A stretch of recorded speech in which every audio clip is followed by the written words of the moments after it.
आज भी ऐसे लोगों की कमी नहीं है जो कहते हैं कि महाभारत झूठी थी। उनका कहना है कि महाभारत के गीता के उपदेश सिर्फ लोगों के मन की बनाई बातें थी, पर लगातार मिलते गए पुरातात्विक और वैज्ञानिक सबूतों ने लोगों को अपनी सोच बदलने पर मजबूर कर दिया है। और यह वीडियो देखने के बाद ऐसे लोगों का मुंह अपने आप बंद होने वाला है। आज हम महाभारत से जुड़े 5 ऐसे जीवित सबूतों के बारे में बात करने वाले हैं जो आज भी मौजूद हैं। उसके बाद आप निर्णय करें कि महाभारत सच में हुआ था अन्यथा नहीं। नमस्कार दोस्तों, मेरा नाम है रवि और आप देख रहे हैं धर्म विज्ञान। सबसे पहले बात करते हैं अश्वत्थामा की। अश्वत्थामा उन सबसे ठोस सबूतों में से एक है जो महाभारत के वास्तविक होने पर ठप्पा लगाते हैं। गुरु द्रोणाचार्य का काबिल पुत्र अश्वत्थामा भले ही लड़ा कौरवों की तरफ से था, लेकिन था वो अत्यंत मेधावी। ऐसा कई बार हुआ कि भारतीय इतिहास में अश्वत्थामा को देखे जाने की बात सामने आई। यहाँ तक कि इतिहास में यह भी लिखा है कि पृथ्वीराज चौहान को उनका सबसे प्रसिद्ध शब्द भेदी वाण अश्वत्थामा ने सिखाया था।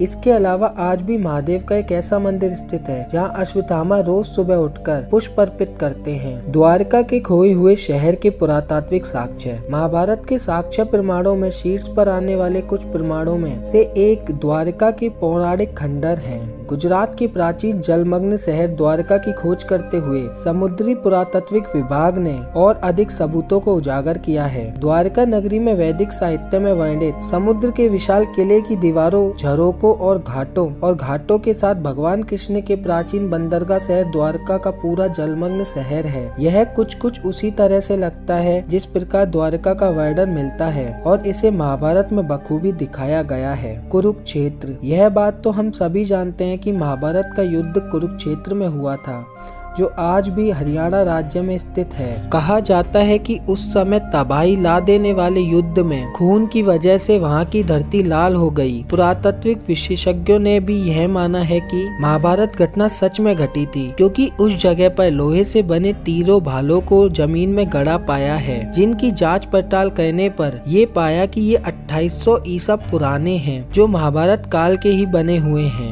यदि आप भी कुरुक्षेत्र गए होंगे तो आपको भी यह बात पता होगी। आजकल के न्यूक्लियर वेपन। दोस्तों, महाभारत में आपने ब्रह्मास्त्र नाम के भयानक अस्त्र के बारे में तो सुना होगा। यह अस्त्र धर्म और सत्य को बनाए रखने के लिए ब्रह्मा द्वारा बनाया गया एक बहुत ही शक्तिशाली परमाणु हथियार था। माना जाता है कि यह अचूक और भयंकर अस्त्र होता था, जिसे केवल दूसरा ब्रह्मास्त्र ही रोक सकता था, और जो इसको छोड़ता है वही इसको वापस लेने की क्षमता रखता है। रामायण में लक्ष्मण ने मेघनाद पर ब्रह्मास्त्र से प्रहार करना चाहा, तो भगवान श्री राम ने लक्ष्मण को यह कहकर रोक दिया कि अभी इसका उपयोग करने का सही समय नहीं है, क्योंकि इससे सारी लंका तबाह हो जाएगी और बेकसूरों की जान जाएगी। इस प्रकार यह अस्त्र रामायण और महाभारत काल में किन्हीं गिने चुने योद्धाओं के पास होता था। यानी कि यह अस्त्र ऐसे थे जो पूरी दुनिया को तबाह करने की ताकत रखते थे। अब आप सोच रहे होंगे कि मैं आपको यह क्यों बता रहा हूँ, तो बता ही देता हूँ। क्योंकि आधुनिक काल में